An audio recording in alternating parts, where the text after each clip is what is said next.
పెద్ద పెద్ద వాళ్ళ కూటమి ఇది. ఢిల్లీలో సైతం శాసించే పరిస్థితుల్లో ఉన్న కూటమి ఇది. ఆ కూటమిలో ఉన్న బీజేపీకి, ఆ కూటమిలో ఉన్న చంద్రబాబు గారికి, ఆ కూటమిలో ఉన్న పవన్ కళ్యాణ్ గారికి, అందరికీ కూడా వాళ్ళ గొప్ప విజయానికి అభినందనలు.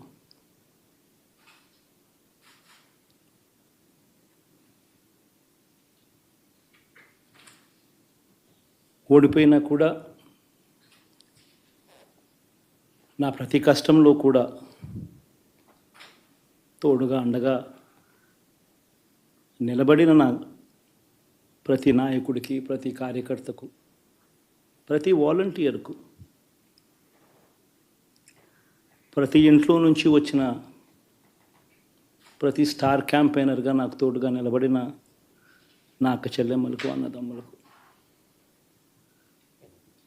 మీ అందరికీ మనస్ఫూర్తిగా మీ అందరికీ కూడా కృతజ్ఞతలు తెలియజేస్తా ఉన్నాను. ఏం జరిగిందో తెలియదు కానీ ఏమి చేసినా, ఎంత చేసినా ఇంకా 40% ఓటు బ్యాంకు మాత్రం తగ్గించలేకపోయారు. ఖచ్చితంగా మళ్ళీ ఇక్కడి నుంచి లేస్తాం.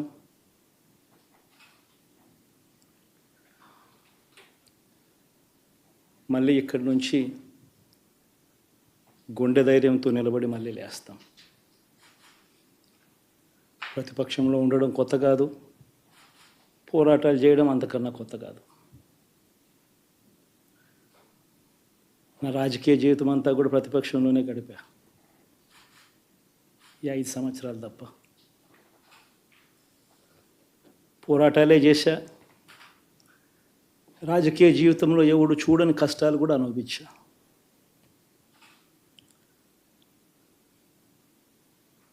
ఇప్పుడు అంతకన్నా కష్టాలు ఏదైనా పెట్టినా కూడా సిద్ధంగా ఉన్నాం, సిద్ధంగా ఎదుర్కొంటాం. ఆల్ ది వెరీ బెస్ట్ గవర్నమెంట్లోకి వచ్చిన వాళ్ళకు. Thank you.